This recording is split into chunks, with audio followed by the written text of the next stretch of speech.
Yay. Welcome, and thank you for joining us. And we will start, of course, with our bracha. Baruch atah Adonai Eloheinu melech haolam asher kitshanu b'mitzvotav v'tzivanu la'asok b'dinei Torah. Amen. Thank you. Does it matter? Just waiting for the screen to share. There we go. And be sure if you be on mute in case you have a side conversation and it gets recorded. But if you want to ask a question, of course, please unmute. So we are in the midst of this discussion of the false prophet, right? We had discussed a bunch of different kinds of things, including the eating of chulim meat as opposed to sacrificial meat and things like that. And basically the idea of following the commandments, following the mitzvot. So we then went into the idea of a prophet who prophesies falsely in the sense of following other gods, and yet at the same time, this prophet has made a sign, has used a sign or a miracle, performed a miracle of some kind, which might lead us to think that he's telling the truth.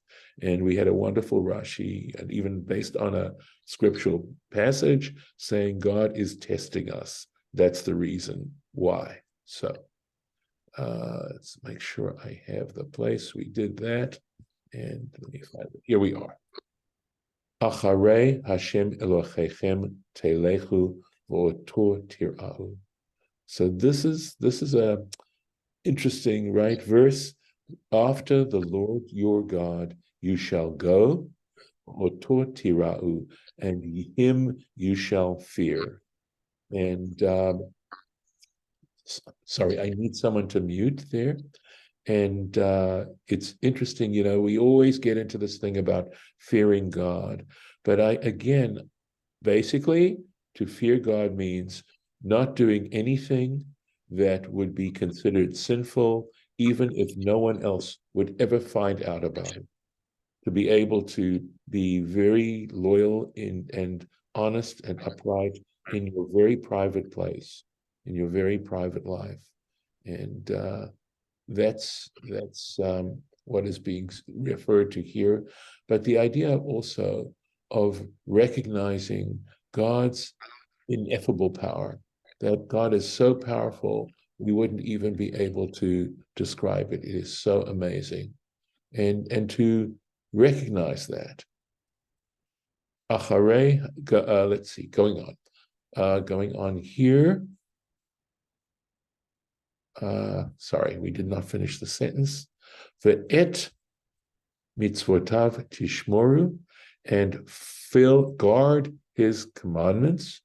So it's not just saying to perform them, it's saying to guard them. And the implication of this, which is very human, is that it's so easy to have a negative attitude towards being commanded, or else to think that they're insignificant and aren't worth fulfilling. And yet it is precisely, I think, the genius of Judaism to say that the way in which you actually display the love that you have and the degree to which you are following God and loving God is by performing God's commandments, by being willing to submit your own ego, to submerge your own ego into what God asks of you. I have actually a cartoon from the New Yorker that's cute. I don't have a copy of it on my computer, but basically Moses is talking to God and saying, so it's basically about what you want. So anyway, Uvekolo tishma'u, and you shall listen, hearken to his voice. Rashi is going to pull this apart for us and give us clearer, understandings of this.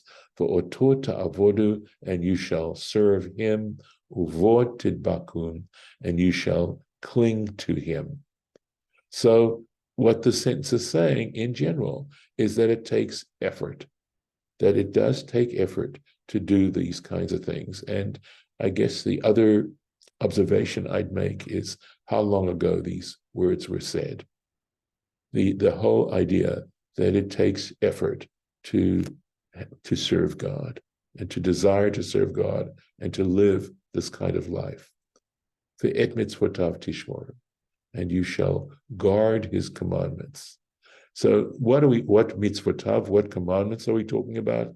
And according to the Sifrei, Torat Moshe, meaning, of course, the 5 books. Uvakolo tishma'u, and you shall listen to his voice. And interesting interpretation, the kol nevi'im, listening to the voice of the prophets, right? The second part of our scriptures.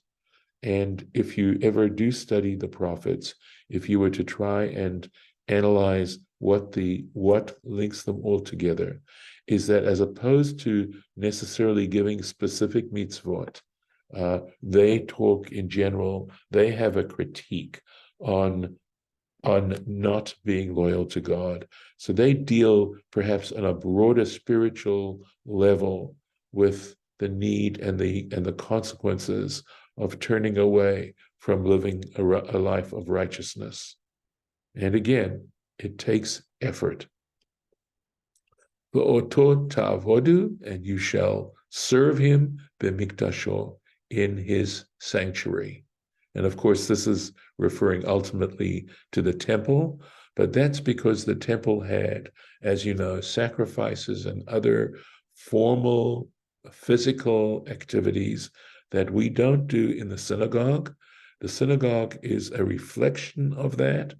We talk about a mikdash ma'at, a small sanctuary, but we don't practice these kinds of things anywhere at this point. And this has been, of course, for millennia, except in the temple.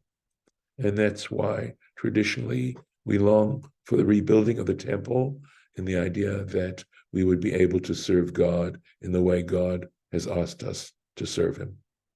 Ovot tidbakun, and you shall cling to him. And this is in the Talmud, in the tractate Sota, page 14. This is lovely, by the way. Hadbeik bid rachav, cling to his ways, meaning gemul chasadim, practice acts of loving kindness. Kvor meitim, make sure that the dead are properly buried. Baker cholim, visit the sick. Kamo she'asa HaKadosh Baruch Hu, just as the Holy One himself did. So that's, again, when you look at this, essentially, we're looking at a situation where we're relating, for the most part, to people who are in unfortunate circumstances, and the idea of acting in a way that takes their welfare into account. And it's been said before, I really believe it, that the level of any civilization, the measure of any civilization's greatness, has to do with how it takes care of its disadvantaged, how those people are in poverty and illness and in desperate straits are being supported by the community. That is a measure of the community's greatness, not its buildings, not its power, not its armies, none of that, but what I just said. V'hanavi, and as for the prophet, hahu, that prophet, o cholem hachalom, or that dreamer of dreams, or that one who has visions, I suppose we would say, hahu, that one, yumat, shall be put to death. Ki diber sarah al Hashem Elokechem, for he has spoken transgression. We'll see how Rashi understands this, regarding the Lord your God, Hamotzi etchem me'eretz Mitzrayim, who brought you out of the land of Egypt, v'habotcha mibeit avadim, and who redeemed you from the house of bondage, of slavery. Lahadichacha, this is going back now on what the prophet is doing. In other words, this is what he's done against God, who you owe so much to, and he is trying to thrust you aside, min haderech, from the way, asher tzivcha Hashem Elokecha lalechet ba, which the Lord your God commanded you to go in it, to walk in it, uvi'arta hara mekir becha, so that you can remove entirely or clear out the wickedness that is in your midst, that is in your heart, the heart of you. So again, this is one of those hard statements, the idea of capital punishment when it comes to someone for sharing ideas. And of course, this isn't practiced nowadays. I don't know that I necessarily, personally, would feel comfortable about seeing it actually carried out. But I think the importance of reading a statement such as this, and we come across these, and this is basically the approach I have, is to try and articulate just how obnoxious such behavior is, and how antithetical it is, and how much it can undermine and destroy a civilization, that it not only a civilization, but it's actually destructive to people's lives. And that these kinds of statements are saying, they're warnings, and they're saying, we need to be careful about this. And having said this, again, I can tell you that I don't try to isolate myself. I feel like I've learned great things that have helped me understand the Torah better from people who practice other religions or from the ideas of other religions. I've read the New Testament more than once. I did start to work on the Quran, and I can tell you that as long as you are studying these things carefully, they do not necessarily represent idolatry. Idolatry is far more invidious. It has to do with where you place ultimate values. It has to do with that, because that's how you serve something. When you think it's the most important thing in the world, then you tend to direct your life in that direction, and that can move you away from understanding your role and your relationship and your, I would say, need to create a relationship with the universe, and your understanding in that way. Yes, David. And so I guess my question here is, and maybe this was covered before, is, are the false prophets just around the notion of, idolatry, or is it also the notion of, being against God, or is it both? So I think that the one is involved in the other, that ultimately that one is involved in the other, that doing that is in fact being against God. That having this understanding that there is one ultimate, sole, unique, transcendent creator, and that it is our task as human beings to serve that creator and to live our lives in that direction. And it's not a black and white thing.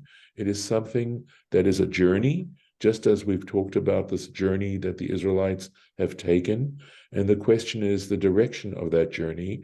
And that word lasur that was used, diber sarah, the word lasur means to turn aside. In other words, what this person is doing is he's telling us, he's trying to convince us to turn aside from this journey that we're supposed to be taking in the brief course of our lives. And so go ahead. Sorry. No, please. Yeah. So it starts with idolatry then, right? I mean, that's where it starts with in terms of the convert. Is that correct? I think so. I think that is what we're talking about. In other words, not serving God, not understanding the basic purpose of why we were created. I mean, we didn't create ourselves. We live in a universe that allows these miraculous events to take place. And here we are, something that I've been thinking about a lot lately is, where do we come from? Do we understand our real origins in terms of our own birth and our own consciousness? At what point did we become conscious human beings? And what process went into that whole notion of consciousness? We may look more at where we're going and simply deny that there's anything beyond this life, but part of that has to do with the fact that we don't really grapple and understand that we don't even know where we came from. And so as to where we're going, we should hold in the same position. Just as we don't know really our origins, we shouldn't be so sure that the end of life is nothing but annihilation. We shouldn't be so sure about it, And I think, again, people might live differently if they knew that there were going to be consequences to their behavior. All of us, right? I know that I would probably rethink some of the decisions I've made had I thought very carefully about the fact that I'm going to be held accountable for everything I do. And it's that notion of accountability that I think is so important.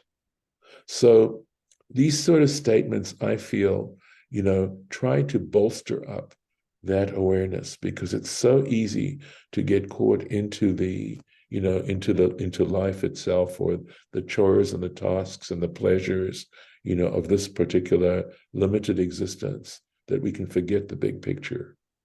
And the Torah doesn't want us to forget the big picture. And it's trying to say it in ways that may touch us. And so sometimes, I'm not saying that, that this is pure hyperbole.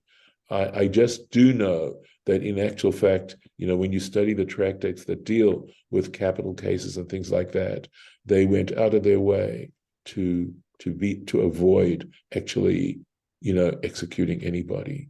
They were very concerned about the possibility that a court might falsely execute someone. And we know for a fact, because there are executions in our country, that there are many executions that took place, and then afterwards they discovered it was under false information.